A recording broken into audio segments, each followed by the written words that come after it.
Adab itu perkara yang paling penting. Ke masjid penting, tapi adab masjid lebih penting. Karena kalau orang ke masjid tanpa adab masjid nanti tidak dapat barokahnya.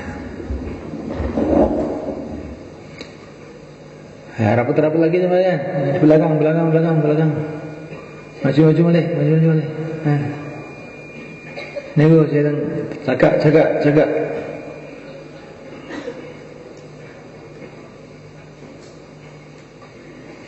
Duduk di bawah. Nah, duduk di bawah. Rapat-rapat. Duduk ke bawah, rapat-rapat. Nah.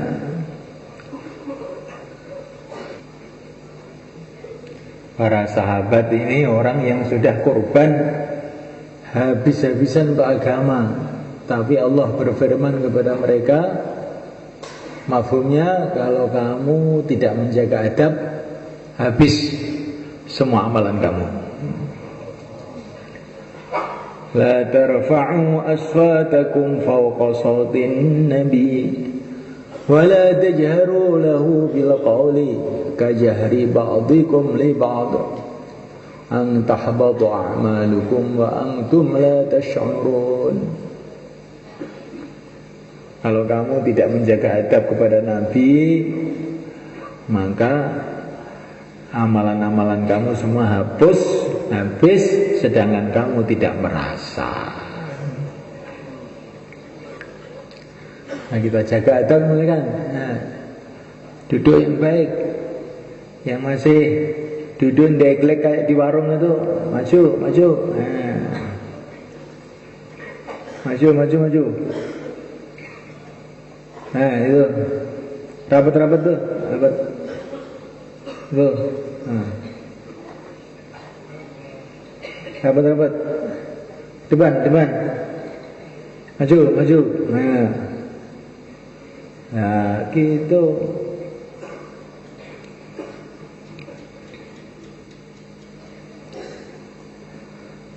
Menjaga adab adalah perkara yang sangat penting.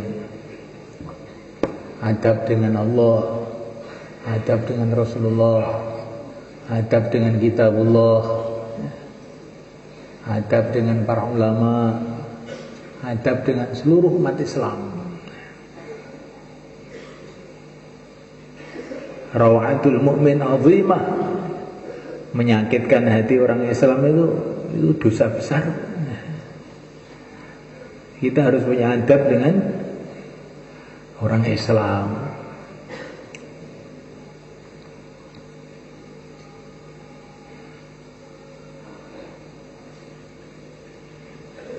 Semua amal, sholat yang kita pikir bukan hanya bagaimana sholat, adab-adabnya sholat. Adab itu bagaimana toh? Mengagungkan satu amal itu maksudnya. Apa saja yang untuk mengagungkan amalan, itu namanya adab.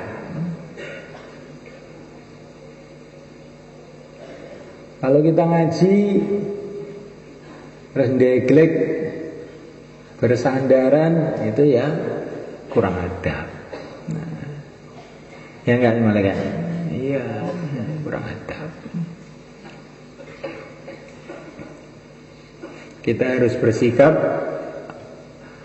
hajat, sangat hajat kepada agama, sangat hajat kepada Allah. Hajat, sangat perlu, sangat hajat, sangat perlu, sangat membutuhkan pahala Allah, sangat membutuhkan pertolongan Allah. Nah, kalau lungguh ndeglek itu tuh ya adab apa enggak? Adab enggak? Mboten patek. Ini semua adab masjid, adab dengan Quran. Itu dulu ada orang namanya Osman Agho. Itu dia itu yang menurunkan raja-raja Turki. Keturunannya itu orang jadi orang hebat-hebat. Salah satu keturunannya adalah Sultan Muhammad Al-Fatih yang menaklukkan ibu kota Romawi di timur, yaitu yang namanya Konstantinopel, sekarang terkenal dengan Istanbul, tahun 1400 sekian. Ini keturunannya Utsman Agha ini. Nah, Utsman Agha itu kok bisa punya keturunan hebat-hebat itu bagaimana? Salah satu amalannya itu adab.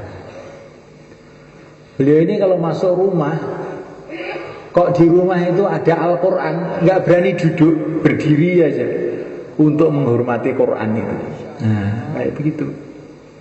Akhirnya satu hari dia itu mimpi, dari punggungnya itu keluar pedang-pedang yang menyebar ke seluruh dunia. Ditakwilkan oleh para ulama, oh nanti keturunan kamu akan jadi pejuang-pejuang menyebarkan Islam kemana-mana. Akhirnya betul.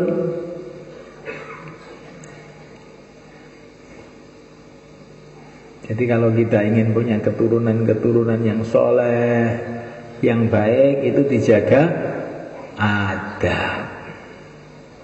Pokoknya apa saja yang ada kaitan dengan agama kita muliakan, kita agungkan. Ini namanya adab. Adab kepada Al-Quran, adab kepada sunnah Nabi, adab kepada orang Islam. Ini juga ada kaitan dengan Islam, maka kita harus hormati orang Islam itu juga.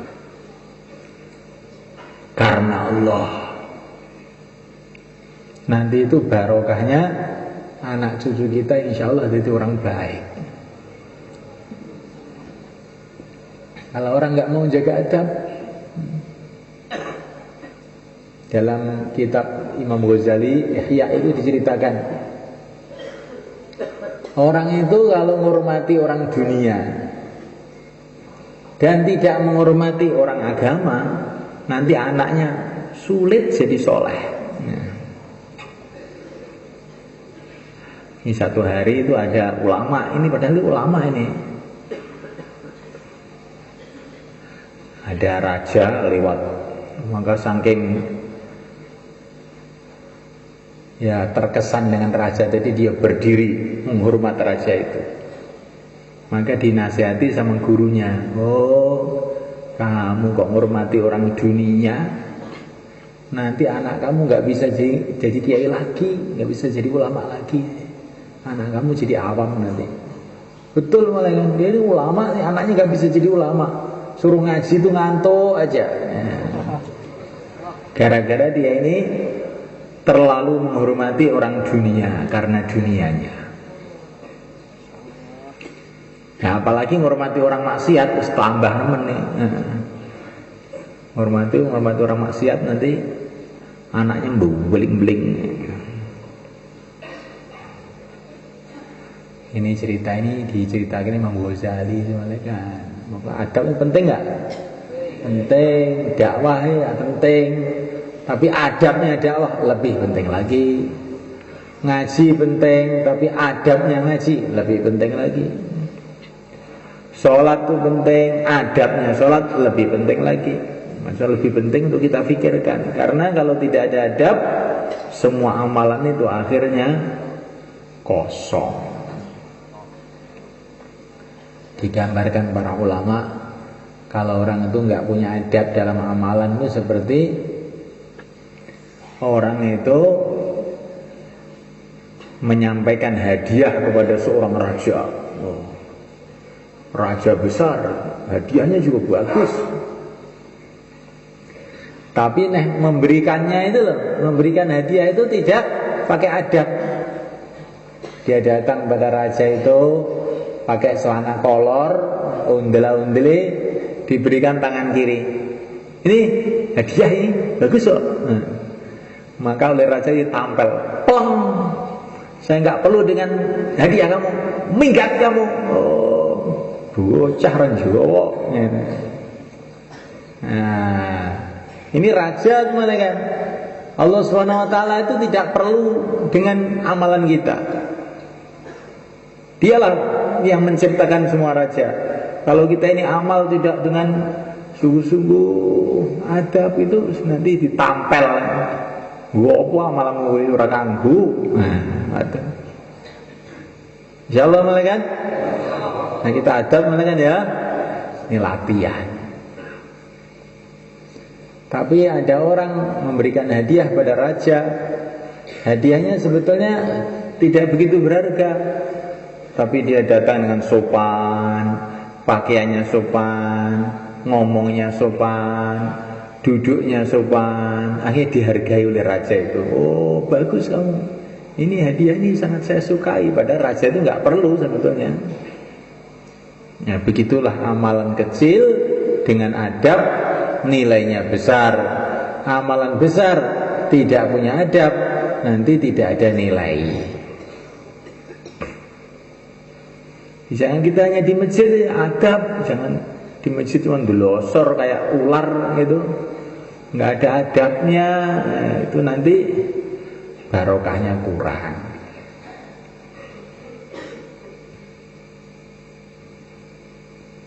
Ini belum bayan ya malaikat, ini baru muqaddimah bayan.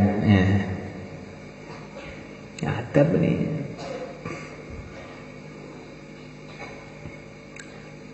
Orang kafir sebenarnya menjaga adab dapat barokah. Itu Raja Romawi menerima suratnya Rasulullah Sallallahu Alaihi Wasallam. Maka suratnya itu dihormati sama Raja Romawi itu, disimpan, dihormati. Maka Nabi mengatakan, oh kekuasaan dia akan terus sampai kiamat. Akan ada terus kekuasaan orang Rom itu. Orang Rom itu siapa itu? Orang Rom itu orang Barat itu, orang bule itu namanya kan. Itu gara-gara mbahnya dulu punya adab dengan Nabi, suratnya Nabi dihormati, akhirnya anak cucunya masih kebagian walaupun kafir, kebagian bagian dunia walaupun akhirat gak dapat. Tapi Raja Persia kurang ajar, gak punya adab. Dikasih surat sama Nabi, disobek-sobek suratnya. Oh, Nabi mengatakan hancur kerajaannya. Ambruk, sudah nggak punya lagi kerajaan. Jadi semulaikan Allah Ta'ala, orang kafir saja punya adab dengan Rasulullah, masih dapat barokahnya walaupun cuman di dunia. Nah kalau orang iman dapat barokahnya dunia dan akhirat. Maka kita ini harus jaga adab. Insyaallah malaikat. Jaga adab. Di gara-gara menjaga adab itu orang Romawi masih punya kerajaan. Gara-gara tidak menjaga adab, orang Persia hancur. Nah, kita jaga adab.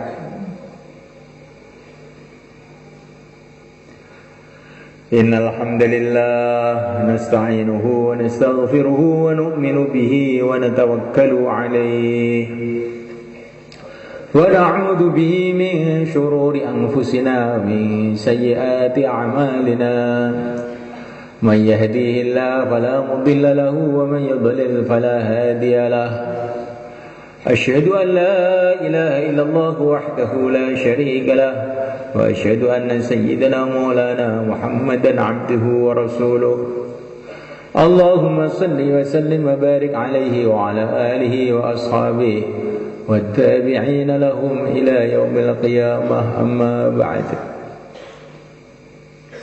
فقد قال في كتابه الكريم إن الذين قالوا ربنا الله ثم استقاموا تتنزل عليهم الملائكة ألا تخافوا ولا تحزنوا وأبشروا بالجنة التي كنتم توعدون نحن أولياؤكم في الحياة الدنيا وفي الآخرة ولكم فيها ما تشتهي أنفسكم ولكم فيها ما تدعون نزلا من غفور رحيم ومن أحسن قولا ممن دعا إلى الله وعمل صالحا وقال إنني من المسلمين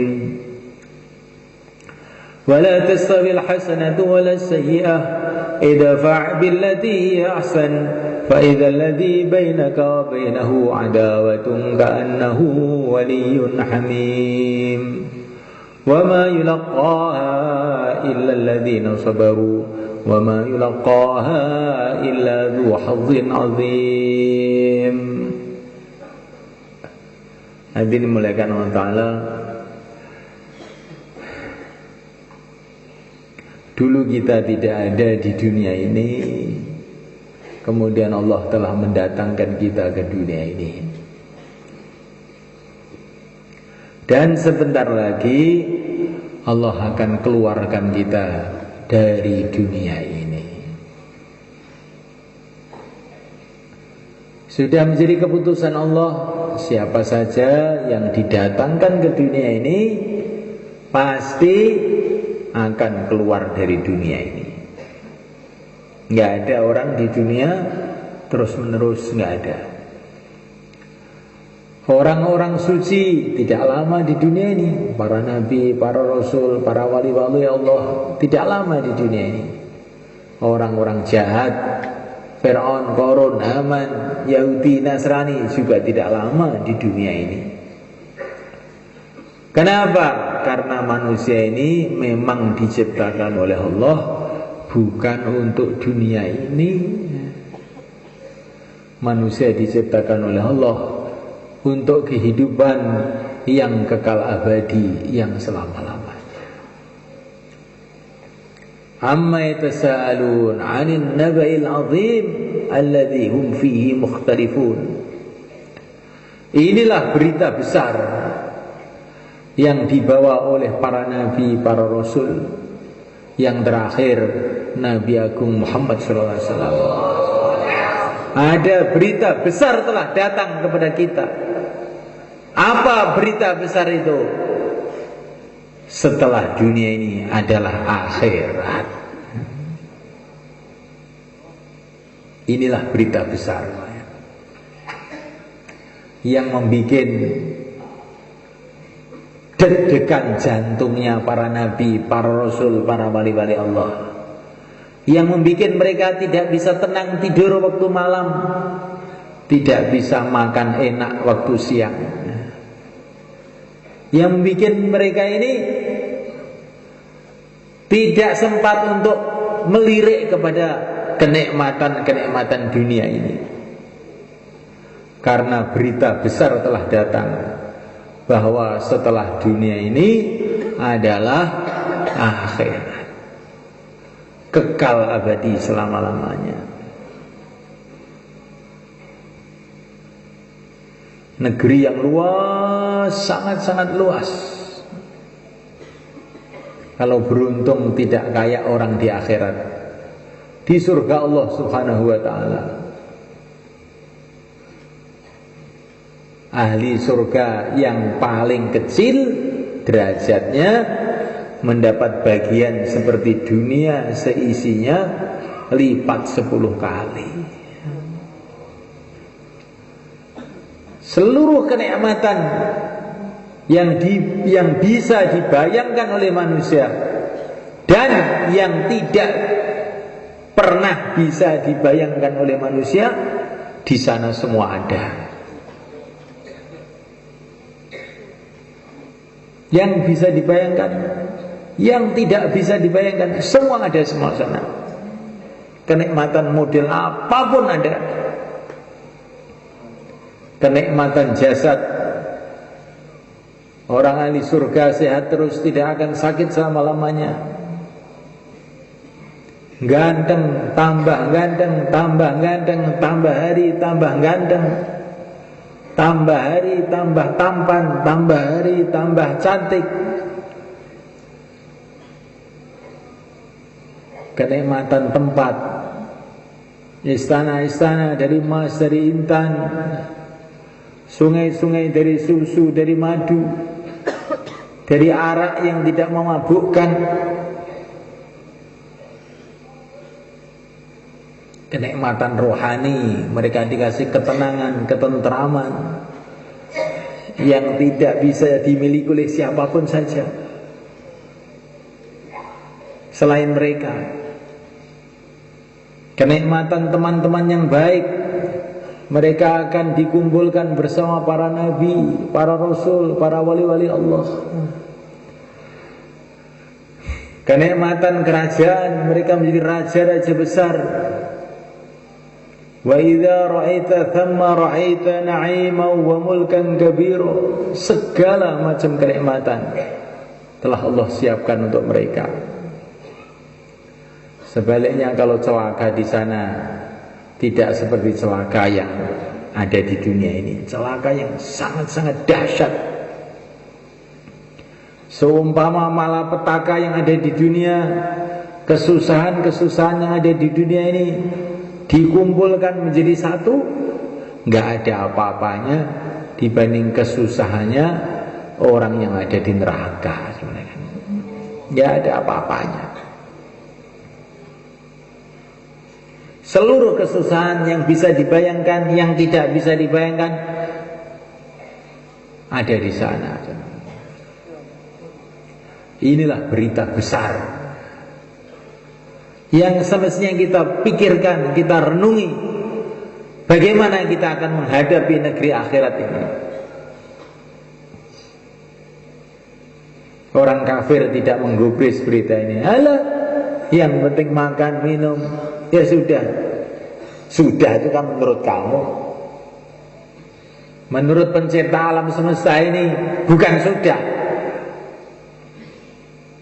Masih akan ada kehidupan yang panjang. Dalam kehidupan yang panjang di akhirat ini tidak ada yang selamat kecuali orang-orang yang mengamalkan agama Allah dengan baik. Yaitu orang-orang yang mengikuti para rasul, para nabi, para sahabat. Itu saja yang selamat. Orang-orang kafir merasa bangga dengan hartanya, merasa bangga dengan teknologinya, merasa bangga dengan kesehatannya. Itu karena kebodohan mereka. Apakah gunanya kesehatan? Apakah gunanya teknologi? Apakah gunanya harta? Apakah gunanya ketenaran? Apakah gunanya dunia semuanya ini? Kalau akhirnya kamu jadi intipnya neraka. Wala yaghurrannaka taqallubul ladzina kafaru fil bilad mata'un qalil thumma ma'wahum jahannam wa bi'sal mihad. Jangan kamu terpesona, tertipu dengan kemewahan orang-orang kafir di dunia ini. Kesenangan yang sebentar, kemudian jadi intip neraka. Coba semalikan. Yang pantas kita syukuri, yang pantas kita gembira dengannya, ini adalah agama ini. Qul bi fadlillahi wa bi rahmatihi fabidzalika falyafrahu. Dengan rahmat Allah dan anugerah Allah, yaitu agama ini, hendaklah mereka bergembira ria. Dengan agama ini kita gembira, senang. Huwa khairum mimma yajma'un. Agama ini lebih baik daripada yang dikumpulkan oleh orang-orang kafir itu. Apa yang dikumpul orang kafir? Tanah, batu, semen, beton eser, aluminium, apa lagi? Emas, perak, karet, kayu gelondong. Nah, itulah yang dikumpulkan orang-orang kafir. Setelah dikumpulkan banyak, terus tinggal mati, kerikil satu saja tidak dibawa. Maka melihat orang kafir itu kasihan sebetulnya mereka. Melihat orang Amerika, orang Cina, orang Belanda, kasihan mereka itu. Kerja siang malam, akhirnya nggak ada yang dibawa. Kerikil satu pun nggak dibawa. Kalau nggak dibawa aja masih lumayan. Sudah nggak dibawa, masuk neraka lagi. Maka kehidupan orang kafir itu kehidupan yang mengerikan. Walaupun dia itu namanya presiden, namanya jenderal petak, namanya konglomerat, namanya apa saja, mengerikan hidupnya itu. Karena kehidupan dalam rangka menunggu panggilan ke jahanam. Tapi kalau orang iman, walaupun melarat, miskin, gak punya apa-apa, sakit, mengkis-mengkis, kehidupannya itu indah. Karena kehidupan dalam rangka menunggu panggilan surga.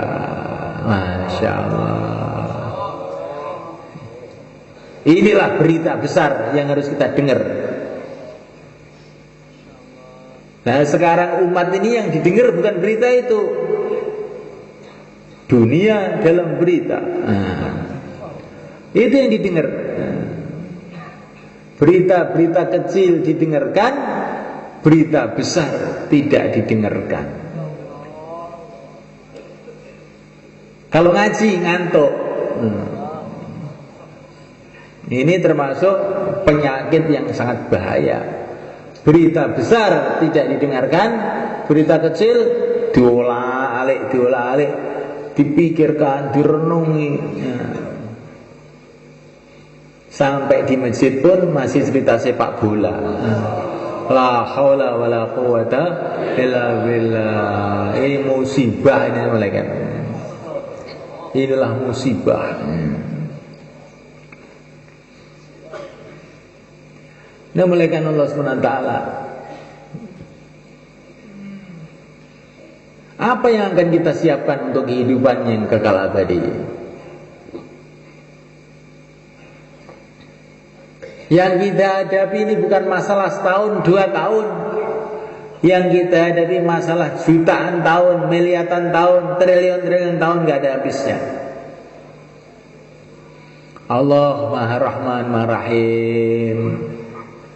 Otak kita ini kecil, gak mampu menghadapi masalah yang gede-gede kayak begini.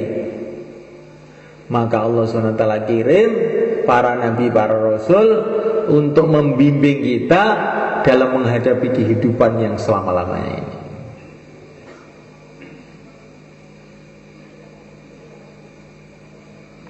Manusia itu semuanya kan tidak bisa bimbing manusia, itu gak bisa.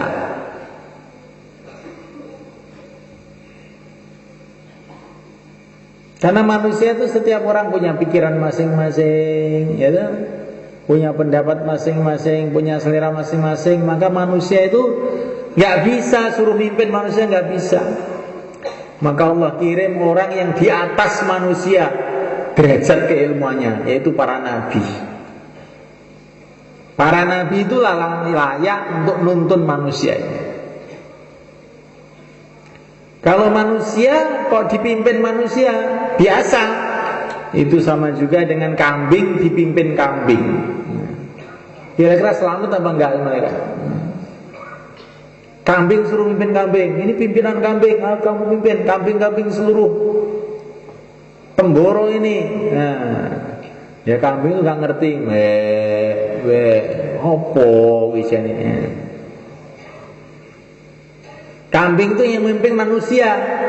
Harus makhluk yang di atas kambing baru bisa mimpin kambing ini. Ini mau ada truk lewat ini loh, jangan di situ, tabrak kok. Nah, ditabrak juga diomongin nggak ngerti, suamplok, bluak terus, ingkre gitu. Jadi kalau kambing yang mimpin jangan kambing, kambing yang memimpin manusia. Lah kalau manusia yang mimpin siapa? Yang mimpin para nabi. Ya nabi sudah tidak ada, ya nabi sudah tidak ada. Tapi mereka punya ilmu yang diwariskan kepada pewaris-pewarisnya, yaitu para ulama-ulama. Insyaallah mulaikan. Lah ciri khas kehidupan para nabi yang harus kita ikuti itu apa? Di antara ciri khas kehidupan para nabi, mereka ini punya yakin yang sempurna kepada Allah Subhanahu wa ta'ala. Kalau ngadepi masalah apa-apa, Allah, ini para nabi begitu. Hai Nabi Ibrahim menghadapi Namrud, menghadapi masyarakatnya, menghadapi macam-macam, hasbunallah, cukup Allah. Para nabi itu begitu. Para nabi itu faham betul semua makhluk ini hanyalah makhluk Allah, tidak bisa apa-apa tanpa Allah. Tidak ada kalau tidak diadakan oleh Allah, tidak wujud kalau tidak diwujudkan oleh Allah, tidak hidup kalau tidak dihidupkan oleh Allah, tidak bisa bergerak kalau tidak digerakkan oleh Allah. Maka mereka itu menghadapi siapa saja, hasbunallah, cukup Allah. Ya, kita harus belajar begitu. Insyaallah malaikat. Jadi kalau kita ini hati kita kepada makhluk, berharap kepada makhluk, takut kepada makhluk, itu sebetulnya kita ini salah paham. Salah paham.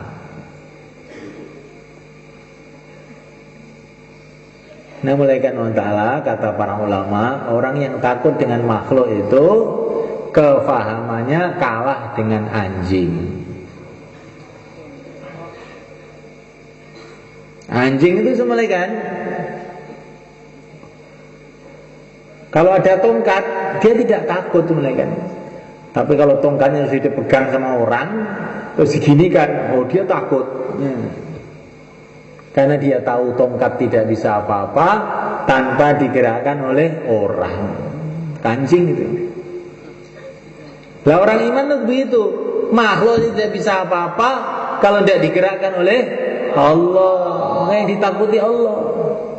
Kalau yang ditakuti makhluk itu kayak anjing itu takut sama tongkat, melihat tongkat langsung lari. Tidak, anjing itu melihat tongkat malah untuk main-main. Untuk main-main. Tapi nanti kalau sudah dipegang orang tongkatnya ini, langsung kain-kain melayu. Maka siapa saja manusia, jin, setan, apa, semua yang menggerakkan, yang mengadakan, yang mewujudkan, yang mengendalikan hanya Allah. Maka orang beriman itu hatinya kepada Allah. Ini ciri khas kehidupan para nabi, ciri khas kehidupan para wali-wali Allah. Begitu. Begitu juga yang dicontohkan yang mulia Nabi Agung Muhammad SAW. Musuh di depannya, belakang, depan, kanan, kiri. Iyyaka na'budu wa iyyaka nasta'in.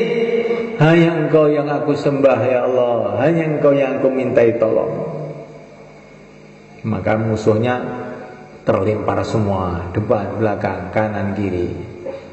Ini jurusnya Rasulullah ini. Jurusnya adalah iyyaka na'budu wa iyyaka nasta'in. Ini harus dipelajari sebagai orang iman. Ada jurus SH, jurus apa lagi? Kerasakti, ya, jurus Rasulullah kamu belum tahu. Nah, ketika jurus Rasulullah tidak kamu pelajari, dari makhluk ke makhluk, makhluk ke makhluk, tambah hari kamu tambah jauh dari Allah, tambah lupa kepada Allah. Akhirnya lama-lama nggak kenal sama sekali. Maka menghadapi apa saja, hatinya kepada Allah. Kemudian yang kedua, malaikat, ciri khas kehidupan para nabi itu taat. Disuruh apa aja taat. Mereka punya kefahaman taat kepada Allah pasti akhirnya sukses. Kalau nggak taat mesti celaka. Kayak Nabi Musa alaihissalam, melihat ular gede, tiba-tiba datang perintah Allah, tangkap itu ular. Nabi Musa tidak maju mundur, langsung tangkap itu.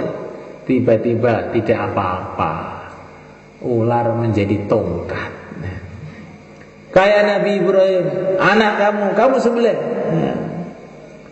Disembelih, ternyata tidak mati, malah umur panjang jadi nabi. Nah, ini subhanahu wa ta'ala. Para nabi itu ciri khasnya taat. Mereka paham kalau saya taat nanti mesti datang macam-macam barokah. Tapi kalau saya nggak taat, ini mesti bahaya. Urusan apa saja, saya taat. Urusan dakwah yang kita pikirkan bagaimana taat. Urusan ibadah yang kita pikirkan bagaimana taat. Urusan apa saja, urusan keluarga, urusan apa saja yang kita pikirkan bagaimana taat. InsyaAllah malaikat orang yang taat itu nanti dia akan melihat bagaimana barokah akan datang dalam kehidupannya. Seorang nabi itu tidur malaikat, terus mimpi. Nah, mimpinya nabi itu hak, wahyu mimpinya nabi. Kalau mimpi kita ini kadang-kadang uyuh munjuk ya. Karena kita pikir apa, tahu-tahu terus mimpi. Kalau nabi itu kalau mimpi itu wahyu, berarti benar itu. Mimpinya apa? Nanti kalau kamu bangun tidur, yang pertama kali kamu lihat, kamu makan itu. Terus yang kedua kali kamu lihat, kamu pendem dia. Maka bangun dari tidur, yang pertama kali dilihat Nabi itu gunung. Loh, gunung? Lah gunung kok suruh makan nih bagaimana? Tapi Nabi itu nggak ada kok bagaimana. Pokoknya Allah memerintahkan kepada aku, yang pertama kali saya lihat, saya suruh makan. Iya, akan saya kerjakan. Langsung dia berjalan menuju gunung itu. Setelah dekat itu gunung itu tambah mengecil. Tahu-tahu jadi sesuap manisan sapuluan. Loh, kok paling cilik? Diambil, loh legi. Jadi gunung itu loh setelah didekati ternyata kecil, tahu-tahu jadi sesuap manisan legi. Terus malaikat Allah dia berjalan. Beberapa saat dia berjalan, tahu-tahu melihat bokor emas, piring dari emas. Yang kedua saya lihat disuruh mendem, maka langsung dia gali tanah, dipendem, diuruki, ditimbun. Tapi begitu ditimbun, kok keluar lagi? Loh, kok keluar lagi? Timbun lagi, keluar lagi. Loh, kok keluar lagi? Maka dia berpikir, saya sudah menjalankan perintah Allah, suruh mendem ya sudah saya pendem, keluar lagi bukan urusan saya, terus ditinggal. Setelah itu dia mendapatkan wahyu lagi. Hei nabiku, kamu tahu itu? Apa yang telah terjadi? Saya tidak tahu ya Allah. Itu gunung tiba-tiba mengecil jadi sesuap makanan manis. Betul? Betul ya Allah. Itu adalah gambaran orang yang taat kepada aku. Orang yang akan taat kepada aku itu pertama kali dilihat berat. Tapi setelah dikerjakan tahu-tahu manis, nggak apa-apa.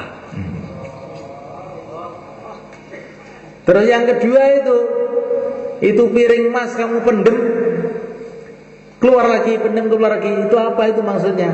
Saya tidak tahu ya Allah. Itulah kalau orang itu beramal baik.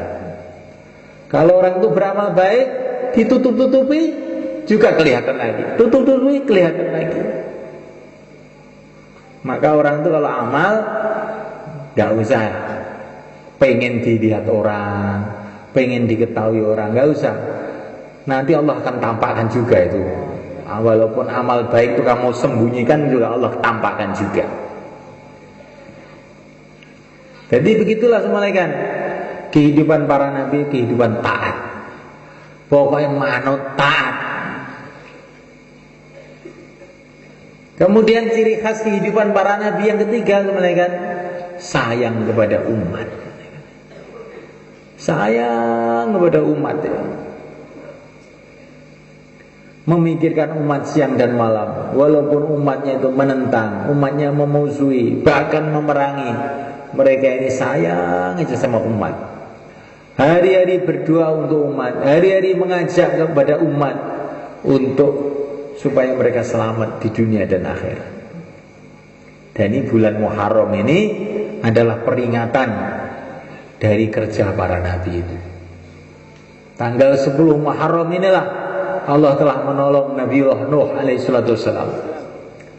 Setelah dakwah sekian ratus tahun siang dan malam, nggak ada orang gubris, terus saja.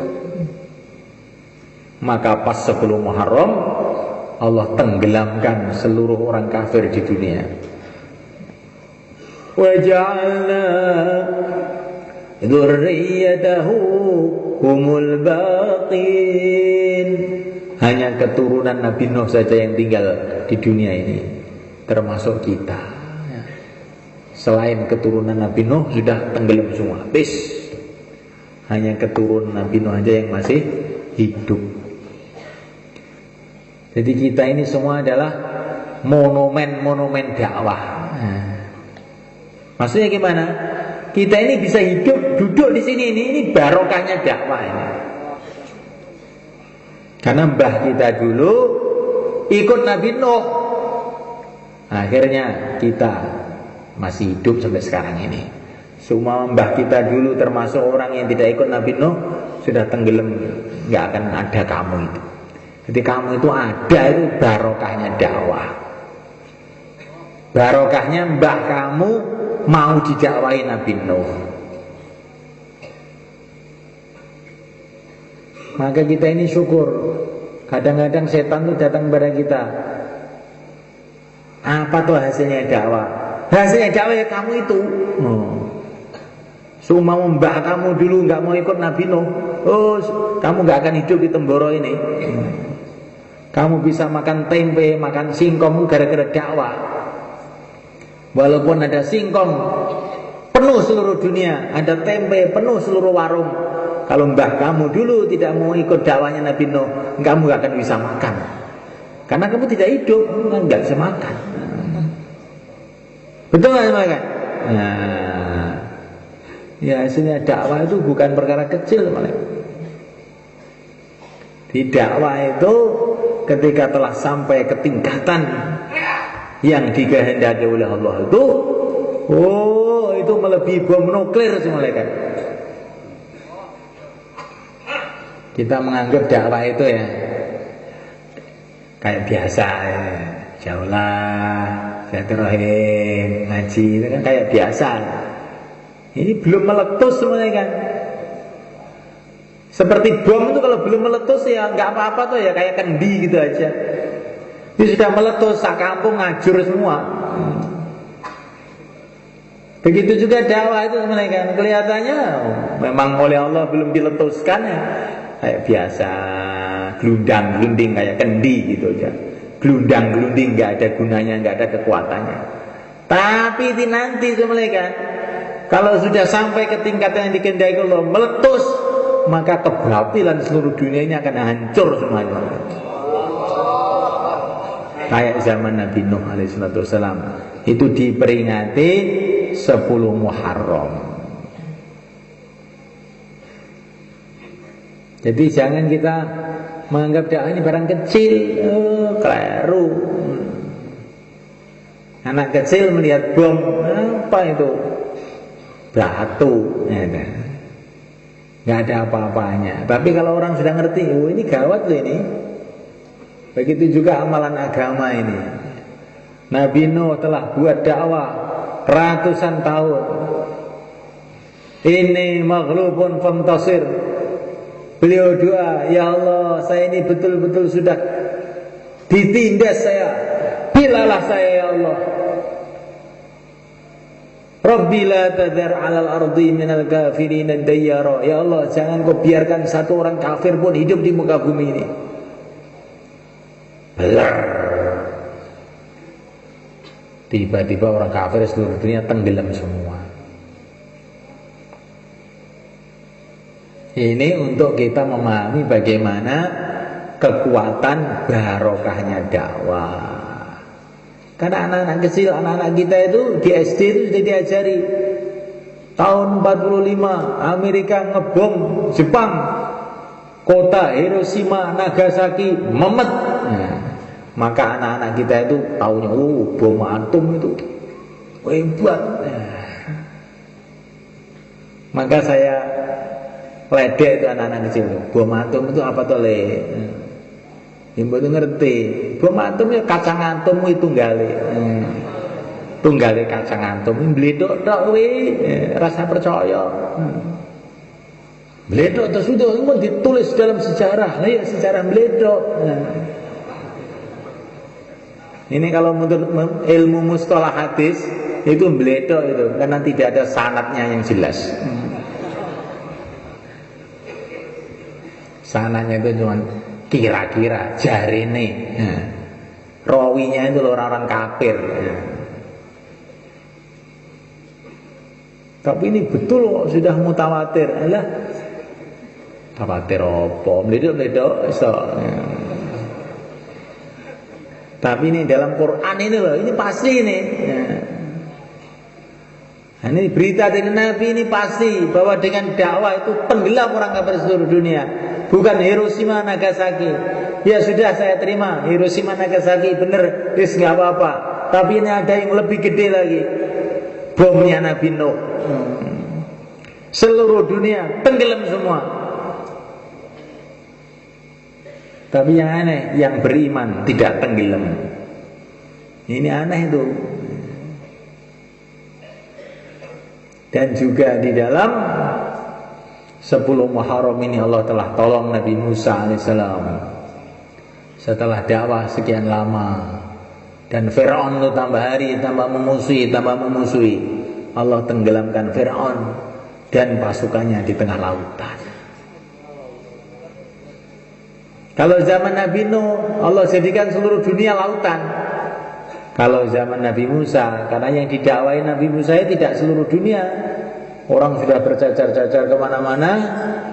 Yang didakwai itu orang Mesir, makanya orang Mesir aja yang dihukum, dilemparkan ke lautan. Zaman Nabi Nuh ini enggak, orang manusia di dunia masih sedikit. Manusia di dunia masih sedikit. Maka Nabi Nuh itu dakwah hampir ke seluruh manusia. Maka akibatnya seluruh manusia yang menolak ditenggelamkan semua oleh Allah.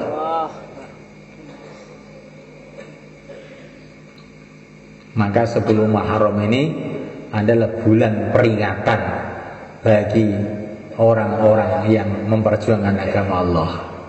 Bahwa kalau kita mendakwakan agama Allah itu dengan sabar, dengan yakin, dengan tertib. Bala in tasbiru wa tattaqu, ya. Sabar, takwa. Syaratnya perjuangan itu diterima oleh Allah harus sabar. Sabar itu bagaimana? Orang mau, orang nggak mau, terus. Ada teman, nggak ada teman, terus. Wa tattaqu dan takwa. Takwa itu bagaimana? Seluruh kehidupannya ikut tertib. Jangan buat maksiat. Tertib zahir, tertib batin. Terus yang ketiga, ittastaghithuna rabbakum fastajaba lakum. Doa terus, istighosah. Doa terus, sabar dan takwa. Akhirnya ditolong oleh Allah.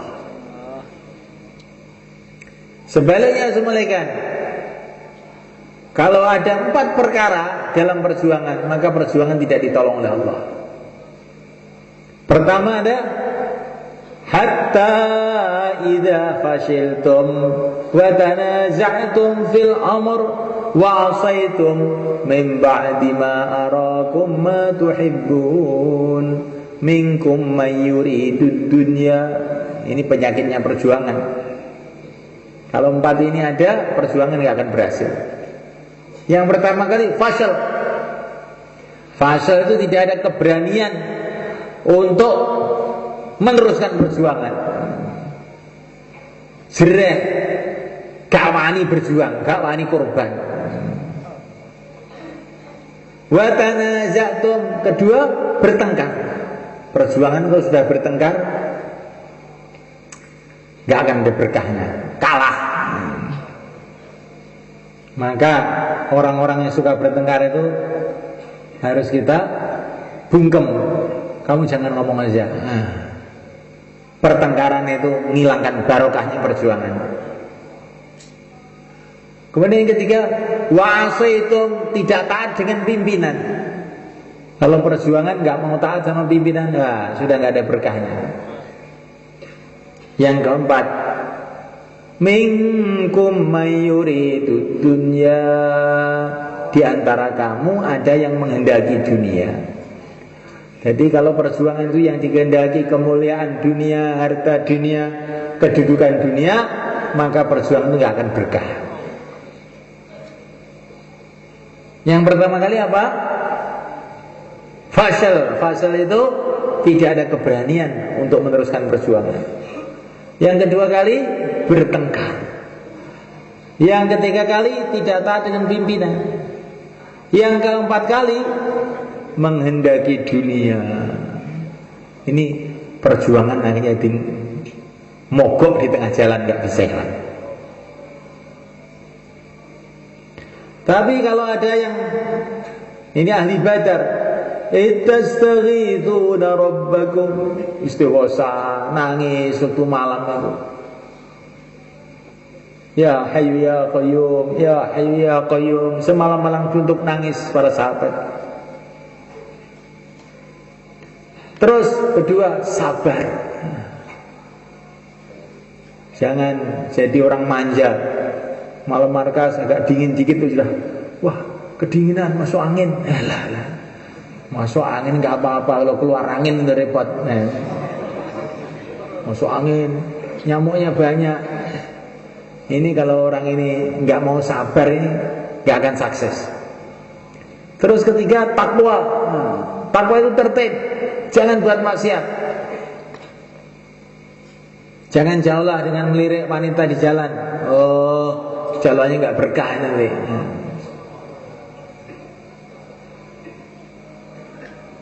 Maka Assalamualaikum Allah Ta'ala, kalau tiga ini ada, selalu doa, takwa, sabar, maka perjuangan kita akan ditolong oleh Allah, sebagaimana perjuangan para sahabat, sebagaimana perjuangan orang-orang dulu. InsyaAllah malaikat.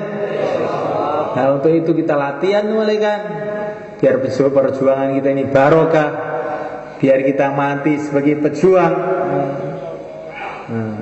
Barang siapa yang mati dalam memperjuangkan agama Allah, ujriya lahu amaluhu, man mata murabita ujriya lahu amaluhu ila yaumil qiyamah. Barang siapa mati dalam keadaan ribat, dalam keadaan perjuangan agama Allah, ujriya lahu amaluhu ila yaumil qiyamah, maka dia dihitung amal terus sampai hari kiamat.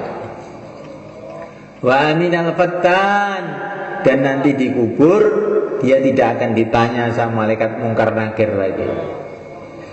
Malaikat mungkar nakir melihat orang yang mati dalam perjuangan itu, melihat di kuburnya, wah ini sudah mati dalam perjuangan, sudah banyak susah payah di dunia, nah jangan diganggu, sudah biar tidur aja di kuburan. Tapi kalau orang yang di dunia suka tidur aja, langsung tangi, man rabbuka, ngewel gitu, ngewel. Iki kowe nek muturu wis suwe ning donya, saiki gak iso turune kowe. Tapi nek wong niku wis akeh berjuang, sewalike malaikat izin, iki ning donya wis akeh kesele, wis ben turu wae. Naumatul arus, biarlah dia tidur seperti tidurnya temanten baru. Nah, sudah tidur enggak ditanya. Ini semalekan kalau kita mati di dalam perjuangan. Maka semalakan ta'ala kita mau latihan berjuang, maka yang niat ini ustadz-ustadz sudah banyak belajar agama, maka mereka lah yang harus jadi soft awal. Ustadz-ustadz yang mau keluar 1 tahun silahkan berdiri ke belakang. Taqabbalallah. Taqabbalallah. Ustadz-ustadz yang mau setahun silakan. Cash lo ini, cash setahun. Kemudian semalakan ini kita mau mengirimkan jamaah ke Irian. Mau mengirimkan jamaah ke Irian Jaya. Apa namanya sekarang? Papua, ya kan? Ke Timika. Ini kita sudah ditunggu-tunggu di sana. Maka yang mau keluar ke sana 4 bulan atau 40 hari silakan berdiri. Silakan berdiri. Alhamdulillah. Tuh 2, 3. Mana yang lain? Baru 3 nih. Yang mau ke Irian, yang 4 bulan ataupun 40 hari silakan berdiri itu bareng sama Pak Arif, Pak Sobirin. Kemudian yang kemana saja 4 bulan 40 hari silakan. Yang mau keluar 4 bulan 40 hari tambah masa, sisa masa silakan berdiri ke belakang. Monggo.